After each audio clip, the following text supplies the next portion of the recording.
Hello. The topic of my presentation today is methods of surveying migrants and return migrants.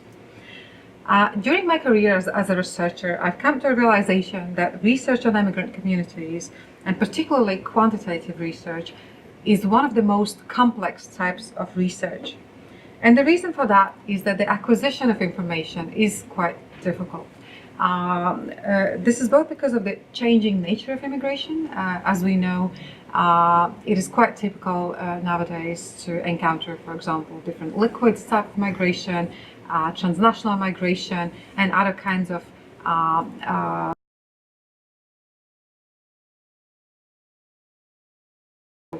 unstable migration flows. Also, we have to deal with immigrant communities in very many different countries, and also the information on migrant communities in different countries is often difficult to acquire, and we also see differences in statistics from different external data sources on migrants from different countries. So these are all the difficulties that we have to deal with in research on migration. Another thing is that most of the research currently has been dealing with immigration and immigrants rather than immigrants from a particular country. That is, this research has been done from the perspective of receiving countries rather than sending countries. So the methods of surveying migrants also kind of approach this issue from a perspective of immigrants, from studying different immigrant groups in the particular country. But what do we do if we are interested in immigrant communities? What kind of data can we use? What kind of methods can we use to study immigrants? So this is exactly the topic of our today's presentation. So we will start with what kind of data do we need for studying immigrants? Right, so in terms of migrants in general, one of the topics that we are often interested in is integration of migrants, and integration and the situation of migrants in various areas of life. That includes their employment situation, their education, their language skills. We also often talk about the social inclusion and the challenges related to that. Lately, active citizenship as well as welcoming society have become interesting topics to study in regards to immigration and integration. And when we talk about all these different areas of life, we also want to study what are the factors that affect integration in all of these areas. And besides the individual characteristics of migrants, these are often also contextual level characteristics that affect the integration of migrants, including, for example, the integration policies. Some countries have more multicultural policies, some have more assimilationist policies, and there's a lot of controversy, obviously, of which policies work better, and often we don't really have a strong empirical data to back up either of these assumptions, I'd say. And we also obviously acknowledge that the integration can be affected by such factors as the general political, economic, and social context of countries. Right. So, in order to empirically test the effect of such contextual or ecological, as they're sometimes called, factors on integration and the situation of migrants in the countries they migrate to, what we need is data on immigrants or immigrants in many countries, because then we can compare, for example, the outcomes of integration in these very different countries with very different characteristics. Right. So in statistics, in statistical terms, the type of analysis we would like to do is called the multi-level analysis. Why multi-level? Because this is analysis that includes several levels of sort of aggregation, right? The first level is the individual itself, and when we talk, for example, about individual characteristics, that would be, for example, the education of the migrant, the language skills of the migrant, the gender, their income, many different things like that. And the macro level factors which would include, as I already mentioned, for example, the economic factors, the social factors, political situation in a country, policies, and various things like that, which are the same for all individuals living in the particular country, right? Which is a country level characteristic. That's why it's a macro level characteristic, right? So basically what multi-level analysis allows you to do is to measure the effects of contextual factors and also to avoid the so-called selection effect or composition effect. What is a selection effect or composition effect? Sometimes, you know, when you meet this term in the literature, what it means is essentially that, well, for example, when you want to compare, for example, how well Latvians or let's say Indians integrate in a particular country, or some other migrant groups integrate in a particular country, you have to take into account that particular migrants are more likely to emigrate, and also their conditions, their situation that they migrate from is different. So essentially their integration outcomes might not depend on the context or conditions in the country they migrate to, but rather on their personal characteristics or the characteristics of the country they migrate from, right? So essentially, this kind of multi-level analysis allows us to take all these factors into account to get to the essence of things, to try to disentangle the effect of particular macro contextual factors such as policies or economic context and things like that, right? Essentially, due to the cost, such data is very rare because you would need like many respondents in many different countries, so that would be a lot of data collection, and it's very complicated and also very expensive to gather such data. So if you look at what has been done so far in research, obviously researchers, first thing that they do, they turn to existing data. So can we use the existing data? The most frequently used comparative data so far to study migrants has been the labor force survey. And the reason for that is that it offers very comprehensive data on large sample sizes in many European countries. However, this data has several problems. First is that it focuses on labor market. And there's less information in that data on other aspects, such as, for example, those related to migration. If the person is a migrant, we really don't know, for example, when did the migrant come to that country, and we can assume that this would have an effect on their situation, and we would like to know that data. We don't know about their language skills. We don't know about any other networks they have in that country, right? Because this survey was not meant for these purposes. Another thing is that there are certain methodological constraints, as I already mentioned, because this kind of surveys are not directed at migrants in particular, and we don't have that migration-related information. And the third thing, third constraint of this of surveys like labor force survey is that those who do not speak well enough the language of the particular country are not interviewed, right? So basically, if you're conducting a survey in Denmark, and such as labor force survey or any other kind of large-scale survey supported by that country state funding, it will be conducted in the main language of that country. If you are an immigrant and you do not speak Danish well enough to answer that survey, you would simply not be included in that survey. And in case of immigrants, that is essential. That is extremely, extremely important, because in this case, surveys like this are missing a very large share of immigrants, and a very important share of immigrants. In case of Latvians, for example, we have found in our surveys that more than 10% of Latvian immigrants do not speak the language of the country they have migrated to. So essentially, you would miss that, the share of migrants.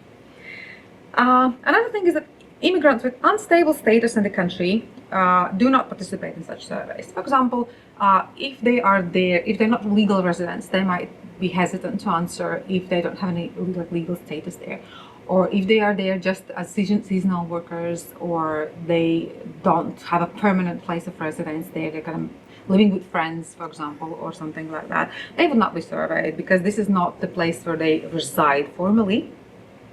And also a significant limitation is that these surveys only cover European countries. So you would not be able to compare, for example, the integration outcomes of migrants in Europe with, for example, the US or Australia, Canada, or other countries that are quite common places of destination for Eastern European migrants. The same kind of limitations also refer to EU SILC data. So another thing that the researchers can have tried to do, and that you can do, is that you could gather information from many international comparative surveys, such as, for example, European Social Research, European Social Survey. And basically what the researchers do, they just collect data from European Social Survey, combining many waves of that survey. And in this way, you get a larger sample of people who are minority respondents, or who are non-citizens of that country, who are immigrants in that country. At the same time, this approach is problematic for several reasons. One is differences in time. So if you want to see how things are, essentially what you get is data set that combines data over many years. So you don't really know that this is the situation at the time, because part of the respondents were surveyed maybe 10 years ago. There are also differences in definitions. So, for example, how do they define an immigrant, or some other questions might have a different wording over the years, so they will need to be adjusted with certain consequences, obviously, for comparability. And also, there's lack of information related to migration, immigration, similarly as in the Labour Force Survey. So again, as you see, this is not an ideal source of data for immigrants. The third thing that you can do, you can conduct an original survey of migrants. At the same time, unfortunately, due to financial constraints, most research, including that of Eastern European migrants, such as, for example, Cronem, Ambrosini and colleagues in 2012, Kogan in 2003, or Norface Project in 2013, they cover only a small number of countries because such data is very expensive to collect. Migrants live in many, many different countries. So if you wanted, for example, in case of Latvian migrants, in our survey, respondents from more than 100 countries participated. So if you wanted to do a survey in more than 100 countries, it's likely to be very expensive. If these surveys include only a small number of countries, what the consequences of that are? Thinking about the multi-level analysis that I mentioned, essentially you can show the differences between these countries, for example, in the situation or integration of migrants, but strictly speaking, you cannot measure the impact of particular contextual factors, because simply you do not have enough data, you do not have enough countries in your sample to make reliable conclusions about that. From the statistical point of view, you would need to have at least 20-25 countries in order to run be able to run multi-level analysis. So just a few countries is not enough. So how can we obtain the most precise data? As I mentioned, the situation of migrants can be influenced by both the so-called origin effect, that is the country that they migrate from, the destination effect, that is the conditions in the country they migrate to, and the community effect as well. For example, every migrant is a part of a particular community in that country. There's a Polish community in the UK or Latvian community in Sweden. So the fact that you come from that community also will have certain consequences for your situation there.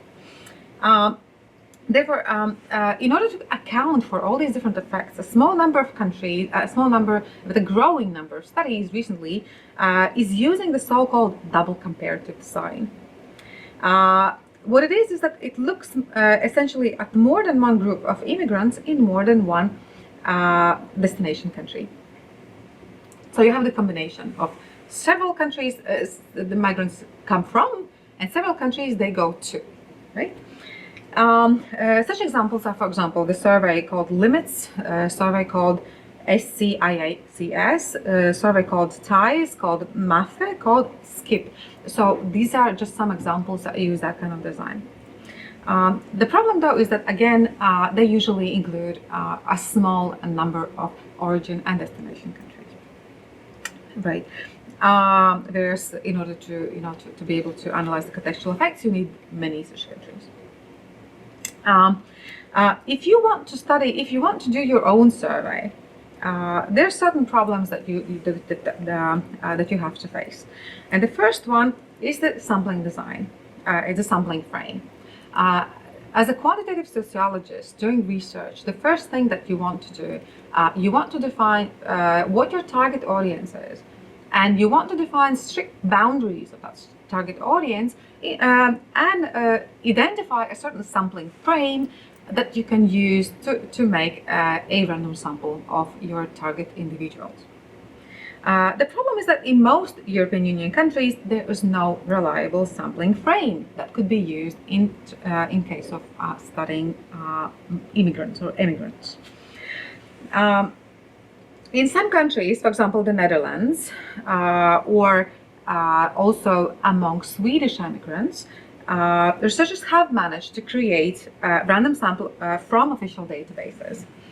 A really good example is Sweden, where I recently saw a presentation of a survey that was done using email addresses of Swedish citizens that live abroad. So basically, the Swedish Statistical Office has that information. They provided that information for researchers who used it to create a sampling frame, which is obviously really an ideal solution from the point of view of reliability of the sample. But this is really just a few countries that has such possibilities. And therefore, most immigrant surveys, they rely on non-random samples, such as, for example, snowball sampling, including respondent-driven sampling. Again, as an example, is the SKIP survey or the Nordplus 2013 survey, or a method called time-location sampling, which basically means that you go to places that migrants frequent at particular times, and this is where you try to survey them. Some use quota selection based on population census or recruiting respondents in their most visited places, for example, shops, organizations, churches, clubs, etc. So, as you can see, this kind of non-random samples, again, this is not really ideal solution. Due to the costs, these samples are usually carried out in limited geographic locations, such as, for example, cities or neighborhoods. Many of these projects, they don't really talk about situation of migrants in a particular country. They have selected particular cities. Again, an example of that is, for example, Limits, TIES, MAFE, and SKIP project that all uses a very similar strategy in a way, right? So they survey immigrants in particular larger cities. Some research has used phone interviews and word selection from phone books, but this again is not an ideal solution because an immigrant might have a name or a surname that does not allow to identify him or her as a migrant that's coming from a different country. Not even talking about, for example, minority people who might have a name or surname that seems to be foreign, but at the same time the person has lived there for generations. So this is again not really an ideal solution. So basically, what we have tried to do here at the Institute of Philosophy and Sociology is to develop a new solution of surveying immigrants, and this is what I want to talk about in my second part of my presentation. But before that, one of the promising approaches has been the Seaming project that used the Labour Force Survey pilot study in Migrations 2013, and they tried to create a sample of immigrants from Hungary and Serbia based on references or referrals and contact details of relatives abroad of the respondents of the labor force survey, and further their references to other people that they know that live abroad. Unfortunately, and you can read this in their report, this approach did not deliver the desired result. And what it showed is that this is not realistic to create a large representative sample of immigrants based on a large, highly formalized national study such as labor force survey. So the idea was nice on paper, but it really turned out that it does not work. And a similar conclusion was also reached in a survey of Polish community in Great Britain by Lucinda Platt and colleagues in 2015. So in general, what has been done in Latvia so far is that researchers have tried to use essentially one social network site, such as Draugiem LV or Facebook, and focus only on one country of immigration, such as, for example, the UK or Sweden. So as you can see, again, there's certain limitations that not everyone is a user of these particular social networking sites, so there's really no representativeness whatsoever.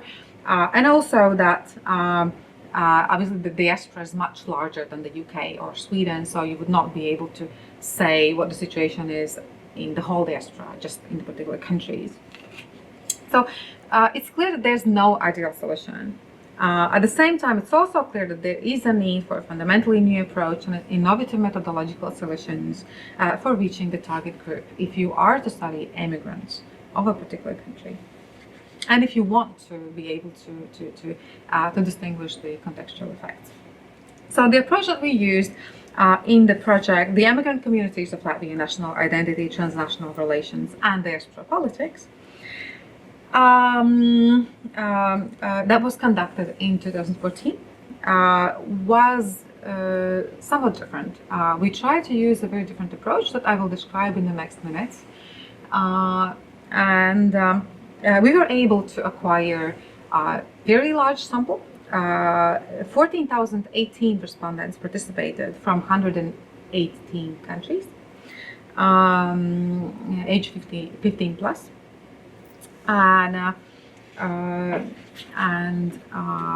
So the target group was all Latvians and Latvian nationals abroad. Why I'm saying Latvians and Latvian nationals is because not every Latvian is a Latvian national that is has Latvian citizenship, and not every Latvian national, Latvian citizen, is a Latvian ethnically. So we use this more encompassing definition of Latvians and Latvian nationals abroad. We also take into account the liquid or character of migration nowadays, and we particularly include not just those who live fully abroad, but also those who live partially abroad and partially in Latvia, or who kind of transition from one country to the other. And we found that these are 17% of diaspora members that say that they live mostly outside of Latvia, or partially in Latvia and partially abroad, not fully abroad. But first of all, I want to say that what is the most important thing is that this was a web survey. This was a web survey, and so I want to address a little bit whether a web survey in general is an acceptable solution to study immigrants. With increasing use of internet in general, web research is becoming increasingly popular. The biggest advantage is the ability to get a large sample in many countries for a relatively cheap cost. And from a methodological perspective, studies have shown that the way internet research is conducted is unlikely to cause deviations in data compared to other sampling methods. That is, for example, in Grant and colleagues in 2003. The major risks associated with the potential deviation caused by self-selection and the difficulty of achieving certain social demographic groups on the internet. So this is what concerns us most, right? The self-selection issue, that people who want to participate, and those who do not participate. And also, obviously, that there are certain demographic groups who maybe are less likely to use internet, so we're less likely to reach them. So these are the biggest challenges. At the same time, I want to emphasize that really the internet use has reached very high levels in the EU. Obviously, it depends somewhat from country to country, but in general, according to Eurostat data, 78% of European Union citizens have used the internet in the last 3 months. And in the age group 16 to 24, 94% are regular internet users, and 89% are on a social network. Most immigrants are young people, and moreover, internet is a very important means of communication with their relatives back at home, which means that the internet penetration among immigrants is extremely high. So some of the drawbacks of internet surveys are not as bad for immigrants as they would be for maybe other groups. Right. Either way, acknowledging the limitations of web surveys in order to ensure more accurate results and to calculate correct statistical weights as well, afterwards, it is essential that a sample is very large and a significant number of respondents represent a wide range of immigrants, both Latvians and non-Latvians, and higher, lower educated, and so on and so on. Because we can use statistical weights afterwards to correct for imprecisions in our sampling characteristics, but we can't do nothing if, for example, certain groups are not represented in our sample at all. For example, some previous research have essentially ignored the Russian-speaking part of the immigrants. So if they're not represented in our sample, there's no one, right? No Russian speakers in our sample. Then we cannot, use weights to correct for that. There's just simply nothing to work with. So in our survey, we paid particular attention to try to reach various groups of respondents, including the Russians, including lowly skilled and other difficult to reach groups. So we used very many different channels of recruiting respondents, including also an active media campaign. We used interviews in Latvian and Russian media, press releases, popular scientific articles, participated in conferences, so try to share information about the survey as far as possible. And we also placed information in the major Latvian news portals, such as Delphi, TVNet, Apollo, Inbox, and so on, using the banners showing, that this is a survey, please participate if you live abroad. We also shared information on social networking portals, such as Facebook, Draugiem.lv, and also the ones used by the Russian-speaking population, such as Kontakte and Odnoklassniki, and so on. And we also placed our banners on websites that are frequently used by immigrants, such as, for example, those by the Latvian ministries or the governmental websites, and so on. So these are also our partners in this survey. We also used very widely every possible diaspora channel. We shared information on diaspora media, in embassies with the support of the Ministry of Foreign Affairs. We also shared information using the help of diaspora organizations on their websites, on their events. We also sent information to every possible diaspora group, organization, or channel that we could identify before the survey, including, for example, different diaspora organizations, choirs, cultural centers, churches, other organizations. So in total, that was 187 different groups, organizations that we identified and shared the information to. The information was also sent via the Latvian Language Agency to all Latvian schools abroad. We also shared information on Latvian diaspora online groups on the internet, because even more people are members of such online groups than on physical, actual, groups such as diaspora organizations or choirs. I already mentioned various diaspora channels, diaspora organization, and press, and basically every channel that we could identify. And that was obviously all done in close cooperation with our partners, including the governmental organizations, the municipalities, diaspora organizations, and so on. So the result that we got was really good. If you compare, for example, the characteristics of our sample with the characteristics of immigrants from Latvia from various external data sources, such as OECD or Eurostat statistics, we can see that the proportion of respondents from the UK, for example, was 35%, whereas in external data, that's 33%, very, very close. Germany, 10.5%, in external data, 9.8%, and so on and so on. So it was really, the distribution was really close to what we found in external data. We also didn't see much difference among, for example, our respondents and external data in terms of their place of residence. Is it an urban or rural municipality? So that reach was really good. At the same time, there were some biases still. For example, the Russian speakers were less likely to participate. Like people working in lower level qualifications were less likely to participate. So this is something to keep in mind for future surveys, to try to address better, even better than we did, the ethnic minorities, the low educated, low skilled people. Right. Talking about instruments to increase response rates that we used and that I also want to share with you so that you can take this into account in your research. One is that obviously motivation matters a lot. Why would people participate? How do you convince them to participate? So what we did is that we developed special pamphlets with very simple message. Why do we want to why do we want to gather these opinions? What's the purpose of that survey? What will come out of it? What's the benefit for me? Just very simple phrases so that people can see right away.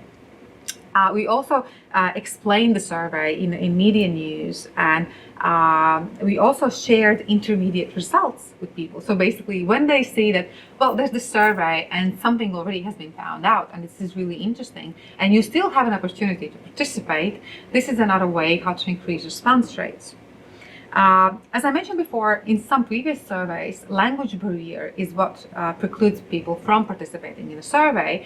So in our case, we offered to fill in the questionnaire in 3 languages, in Latvian, in Russian, and in English. The third thing that can preclude people from participating in a survey is the lack of time. So people simply do not have enough time. So what we did is that we offered a possibility to fill in the short questionnaire, 20-minute questionnaire, or the long version of the questionnaire, 30-minute questionnaire. And if the person chose to answer the shorter questionnaire, then he or she was presented with this, what we call the rotating blocks, meaning that they were not asked some of the questions in the questionnaire.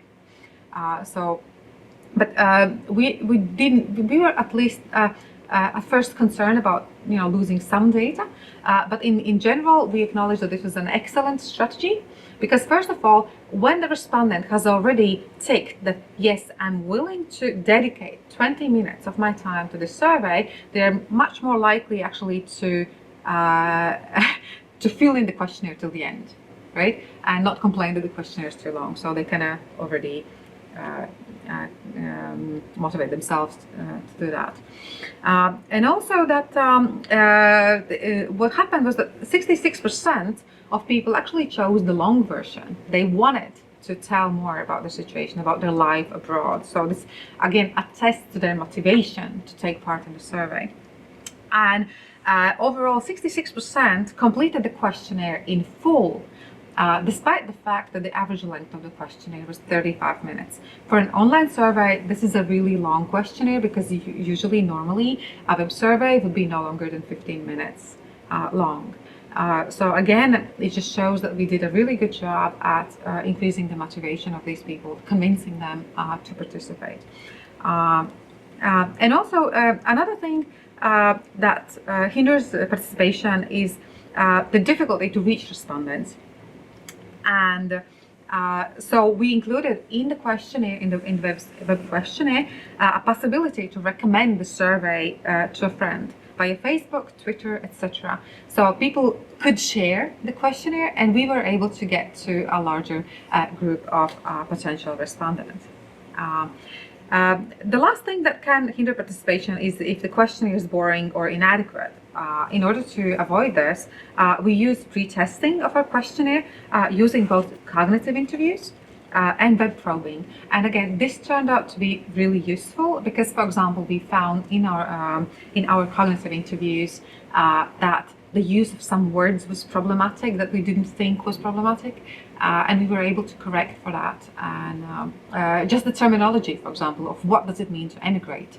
What does it mean to leave the country? Because, for example, several people said that they did not feel that they've left the country even though they lived abroad for several years, so we avoided using that term.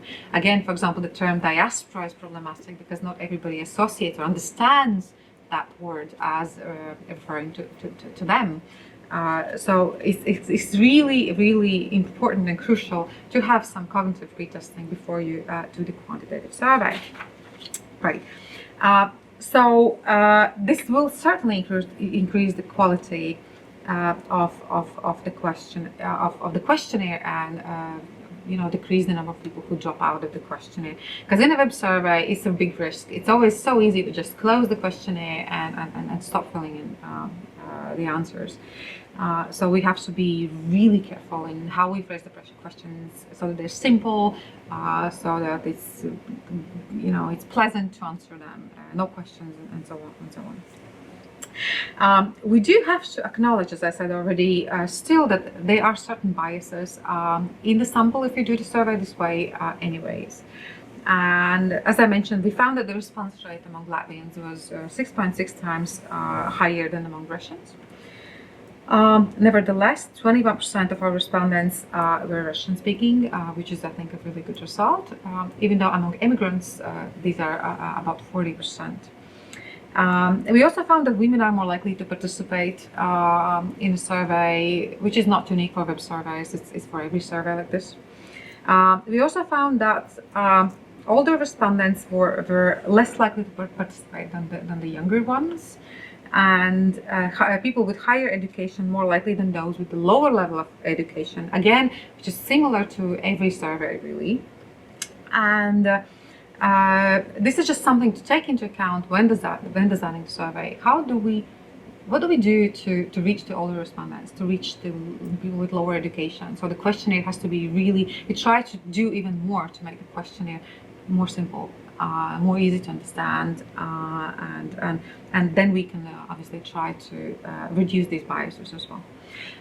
So finally, when we conducted the survey, the last step we did is that we calculated statistical weights to try to reduce these biases in our sample and to address the representativeness of our data. Obviously, we cannot claim, and we do not claim, that the sample is representative. But at least the statistical weights that we calculate, they correct for incorrect proportions of respondents in regards to several main characteristics. And I will talk about this just in a few minutes. Right. So basically, the main characteristics that we account for and that we correct for based on external data that we acquired from OECD database of immigrants, from OECD International Migration Database, from Eurostat, as well as from national statistical offices of destination countries and the countries of origin, are gender, age, level of education, and the country of residence. These are also the main characteristics that we use to calculate statistical weights in other surveys as well. So this is quite a typical approach, and we were lucky to be able to find this data in external data sources. Talking about the algorithm of calculating weights, a little bit of technical information, so you can skip over this if you're not into this, but I think it's important to mention that what we did was that, first of all, we defined the target groups and factors that we will use to calculate statistical weights. Then we used external sources and reference data to obtain the distribution of immigrants in the host countries according to the aforementioned characteristics in each of the host countries. In some cases, the countries were grouped together because, for example, there were so few people in, for example, China or Zimbabwe that it made no sense to calculate weights in each and every country. So they were grouped together in groups of countries, logical groups of countries. Then what we did is that we used imputations in order to impute missing parameters in the general population, using the assumption that the impact of each factor on the individual's participation in the survey is constant in all countries. So the imputation procedure that we used was multipath imputation. Furthermore, we calculated geographical weights, that is, weights for the distribution of immigrants in the host countries, and used the iterative alignment method to calculate weights in relation to the four demographic factors that I mentioned: the gender, age, level of education, as well as main language, and the wave of departure. Right, so the total weights were calculated as the product of the geographic weights calculated, as I mentioned, and the social demographic weights, that I described before. And we also tested the quality of imputations by using simulation experiments, and we found that the quality of imputations was high. Why did we need imputations? Is because the truth of the matter is that very often your data is not perfect, and you do have certain missing values in parameters that are extremely important for calculating weights, such as, for example, even gender or age. So what do? You can, of course, if you cannot calculate weights for that person, essentially you could not be able to use the data on that person in your analysis. So that's why in this case, it's more useful and more logical to use imputations based on the other respondents' answers in the questionnaire. And this is what we did. But what you can do in the future in order to reduce the number of missing values in your survey is to ask social demographic questions, those that are essential for calculating weights, up front, as among the first questions in your questionnaire. So that's my suggestion for the next surveys. Right. So talking about weights as well, we actually calculated 3 different kinds of weights because the data was very different that we could get our hands on. One was the Latvian citizens abroad. The other was the whole Latvian diaspora abroad, and the third one, those who left Latvia since 2000. Why different weights? Again, because different external data sources use different definitions of Latvian immigrants, of what is an immigrant. For example, in some data sources, they have statistics about citizens of different countries. In some other data sources, they have information about people who have emigrated from a particular country, that is a country of origin. And this is all combined with, again, very different data on their characteristics. So this is all really complicated, and in order to get as precise data as possible, sometimes it's necessary to calculate different versions of statistical weights for your analysis. Right, so to conclude, talking about representativeness, we do know from our survey as well that social demographic factors matter for inclusion probabilities. People who are lowly educated, the men, for example, they are less likely to participate, which creates biases in our sample. And the statistical weights, they correct for inadequate proportions, in our case, of age, gender, language, education, country of residence, and immigration wave in the country, and in a way cancelling the influence of these factors on participating in results and correcting these biases. And we can assume if they used social demographic variables fully determine the inclusion probabilities, then the weighted data would be fully representative of the underlying population. That is, they would yield fully unbiased and consistent estimates. Of course, we do know that this is not truly the case, and some residual deviations from the full representativeness of the data will remain. However, we have done our best to increase the representativeness of our sample, and these deviations are likely to be minor. So what is the advantages of our approach? Well, first of all, one thing I want to mention is the centralized coordination and unified methodological approach, which is often not the case in other, for example, comparative surveys such as European Social Survey or Labour Force Survey. We have really good control over the field work. We also are ensuring full anonymity, and people have a feeling of anonymity filling in a web survey. It's also a reasonable cost, and the most important thing is that we are able to get a really large sample size in many countries, allowing to use the multi-level analysis techniques, as I mentioned before, which is important for analyzing the effect of contextual or macro level factors on integration outcomes, on the situation of migrants and other things. Another big lesson from the survey that we did is that this is essentially a new form of collecting data, a new form of research, a new way really of connecting to the diaspora, because it relies heavily on co-creation of knowledge with social partners. We built very strong collaborative networks with various ministries and diaspora organizations and groups and all the possible partners that we could find, and they were essential both in designing the research instrument and also using the data, and also facilitating and sharing information about our survey. So this was a collaborative work of everyone, not just the researchers. Just a few minutes more. And to conclude, there's certainly some risks in any kind of research, but what we can say is this is the first and only survey of immigrants from any country that aims for the data to be generalizable, not fully representative, but at least such that you could generalize the results to the whole diaspora. It provides the most accurate information on the views and attitudes of Latvian diaspora, regardless of age, gender, language, education, or the home country.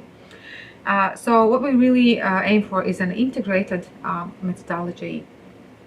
And in the future, what we can suggest, what would be an ideal solution, and here's the diagram as well, would be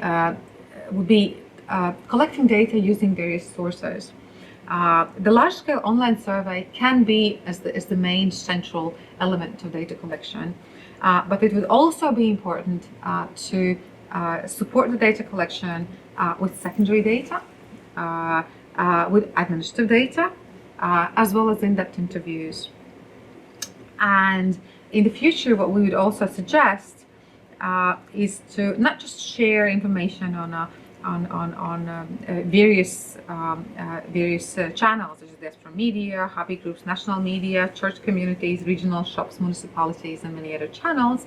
What we did, and what some other studies actually have done before us as well, but also to add what I call a study of non-internet users. Meaning that we have to acknowledge that there are still some people who do not use internet, or they use internet rarely. And in some countries, this group is larger than in others. For example, among Romanian immigrants, the internet use is not as high as among the Latvian immigrants.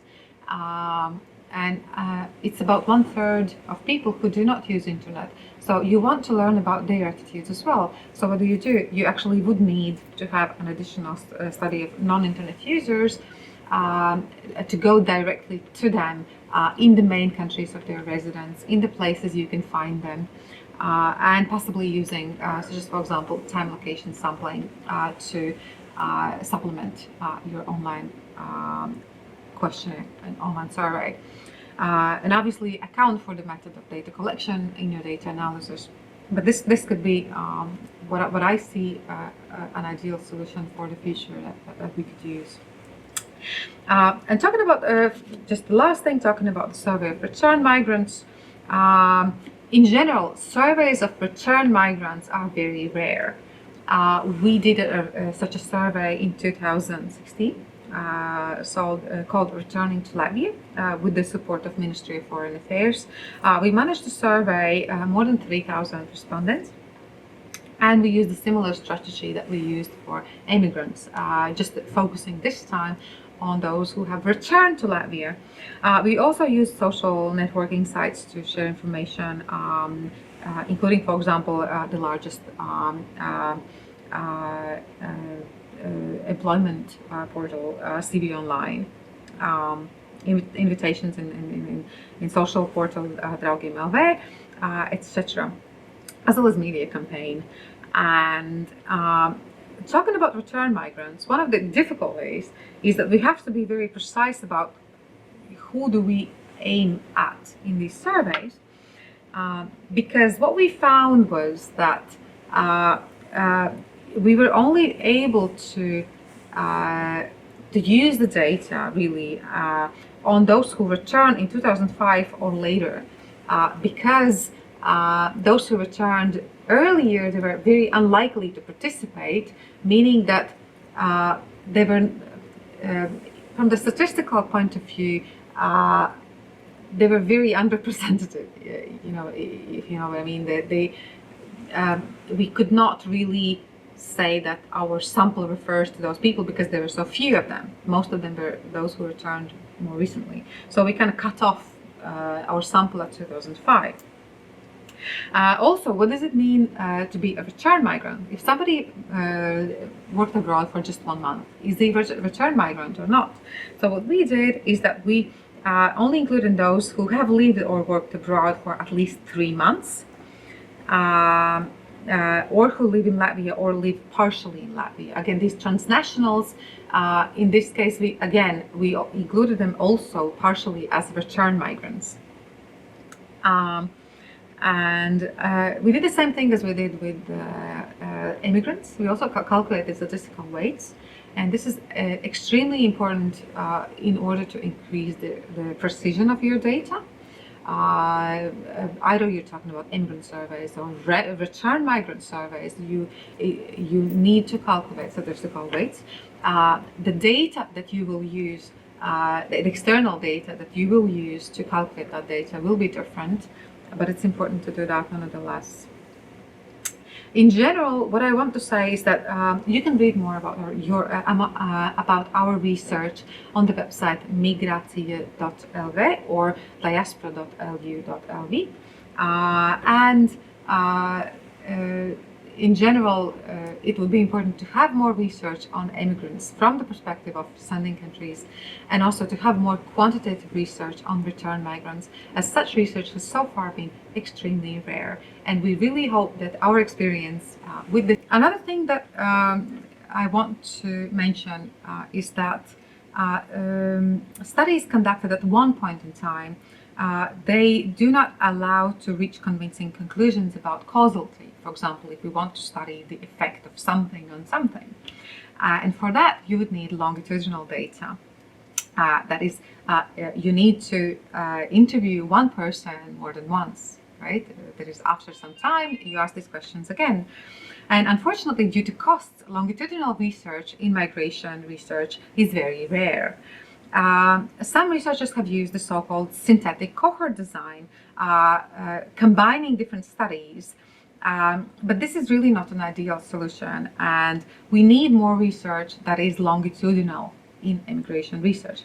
What we did in our Immigrant Communities of Latvia survey is that we asked our respondents if they would agree to take part in future studies on migration.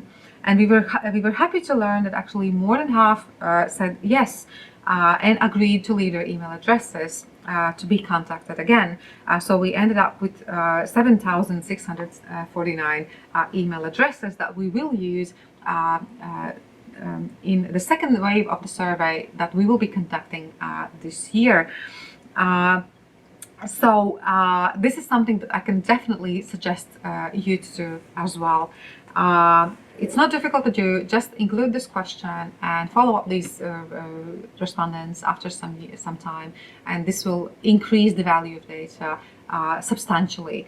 And in order to encourage motivation to participate, it's also essential to provide feedback to your respondents. Do not forget to get back to them. Do not forget that we as researchers are indebted to them for sharing their answers, for spending their time on our questionnaires. So the least we can do is at least tell them about the results and keep in touch with them. And this will certainly pay off in future studies as well.